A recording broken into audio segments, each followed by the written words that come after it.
Elles me sont miennes, mes idées, elles me sont miennes. Mes relations amicales et humaines, je les assume pleinement. Mais ce qui pose problème par rapport à ça, en fait, c'est pas une question de relations humaines. C'est-à-dire c'est dans le cadre d'une délégation politique. Cette délégation politique, bu nekkee nee na Aïcha da nga ànd ak man ma yore mouvement politique. dem di seeti Macky Sall dañuy jàpp ni man bu ma demee foofu ak délégation bi dañoo transhumé dem ci Macky Sall. loolu dafay poser problème beneen mbir bii poser problème mooy professeur mii taxaw nii nangu ta wax Omar Faye taxaw croiser ay bras te bërki dem fi ngeen toog di naan lu leen neex Idrissa Seck mais kenn ku mais Amadou Diarra lu mu def. Amadou Diarra lu mu def doon commenter. Non, Amadou Diarra au-delà de Amadou Diarra. C'est Amadou Diarra doon commenter mais commenter. Mais il y a combien de maires aujourd'hui qui ont été élus sur la bannière de l'opposition et qui ont rejoint le parti au pouvoir. Mais je te parle aujourd'hui. Je te dis qu'aujourd'hui, quand tu vas à Rufisque. Non, attends, quand tu vas à Rufisque. Non, quand tu vas à Rufisque. Omar Faye. amul benn maire à part le maire de la ville. nee na attends rek dama lay jox ay exemple à Rufisque à part le maire de la ville. yow leeraloo askan tous les maires qui étaient là-bas ont été élus sur la base de la bannière de l'opposition. Mais ce qu'il dit c'est grave. amul droit wax la ne que da ngay négocier. non mais attends non xam nga benn affaire dafa am. xam nga man sax bu ñu bokkul woon ci ñi fal Macky Sall ñu mën a wax. mais man dama ci bokk. ba pare yem sama yow bëgg nga négocier du tey. man je faisais partie de ceux qui ont combattu Macky Sall et resté constant dans ma position. mais xam nga laa doon nangu ne de. Omar Faye on l'a fait à Bougane un jour ça m'a fait mal même waxuma ko Bougane. Qu'est-ce qui empêche à Bougane aujourd'hui si le président a besoin de toi d'aller voir le président est-ce que l'État yow nga ne yow seen bisu ko. waaye Omar Faye man yow si 15 millions li nga bëgg nga gis dëgg wax ko. président en position nga ne ko d'accord ma. li ak li nga ne d'accord ma il faut humaniser il faut civiliser les rapports. Kon Idrissa Seck. Non, c'est pas la même chose. Merci beaucoup, c'est pas la même chose. Ouais, mais nañ dégloonte aussi sinon ça marche pas. Il a rejoint le camp présidentiel. Oui. Ce qu'il faut faire, c'est de revoir la loi sur la transhumance. Quand tu es député, dinañ ko wax. boo transhumé dem ci beneen parti tu perds. Pourquoi ne pas le faire avec les maires? Mais c'est le combat que les gens doivent faire. Omar Faye sax xam nga la loolu laa mën d'accord ñu ne maire bu ba fal. Non, le vrai débat pour moi. Mais waxal les maires. Dis-moi à Dakar, il y a combien de maires qui ont rejoint aujourd'hui? Mais man samay relation maintenant la position elle est mienne. Idrissa Seck jógee fii dem seeti Macky Sall. lu amul loo ko yàqul ci place publique. Mais bien sûr. Mais léegi tey jii nga toog fi di ñu naan ay non dafa dama la yow xam nga fii les gens se connaissent. yow gisoo mat yow gisoo kenn man dama bokk ci mouvance ñu ànd di xeex Macky Sall ñoom ñëpp ñu daan bokk ndoo di réunion ba mu jeex teg te je suis resté dans ma position. C'est vrai. Le plus important c'est la constance. Contrairement à ceux qui nga xamante ne on s'est battu ba ñu nekk maire ñu xëy suba dem seen yoon te waxuñu leen dara ba léegi. kenn non bu ñu waxuñu leen dara. bu ñu waxal ñaata maire à Dakar aujourd'hui ont transhumé ba pare ñëw te kenn waxu leen dara. mais tu peux pas être sur un plateau aussi di avancer ay choses yoo xamante ne leer. Tu n'as pas le droit aujourd'hui de dire que Omar Faye il est en train de négocier. non dama lay wax benn affaire. naka weddi yow mi ngi toog nii yow en grande partie depuis 2012 jusqu'à nos jours j'ai plus d'amis dans le pouvoir que dans l'opposition. dafa tax ma transhumé. yow man dinaa toog ci place publique di wax. je peux t'en citer combien d'amis. naka weddi. tey mën naa jóge fii dem fa man nag naa la benn affaire de. je suis libre et indépendant. amul kenn ko xamante ni li may dama koy def ngir yow yaa ngi nii chaque jour nga attaqué nit ñi ne leen pourquoi doo leen jóge seen i kër bu ñu organiser marche ngeen ñëw.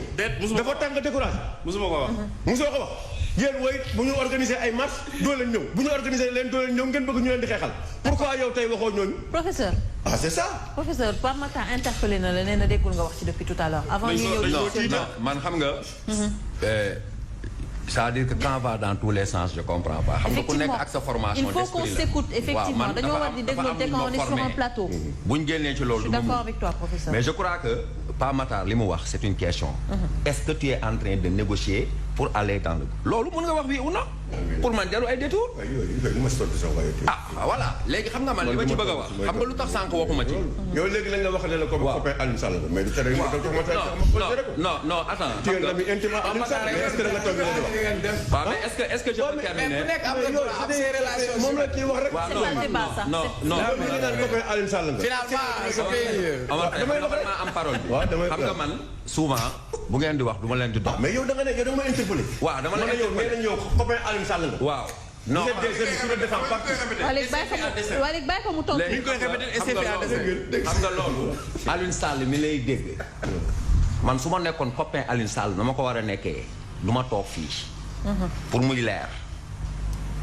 ça fait des années je l'ai pas vu on ne se parle pas on ne communique pas je suis à la télé déglu rek loolu sax intéressé wu ma. c'est même pas je ne suis le copain de personne. très bien professeur. je ne négocie avec personne. je ne suis dans aucune mouvance politique. ñëpp xam nañ ko kenn mosuma dégg fenn. li may wax ci affaire u Jara nit day leer dafa c'est très important.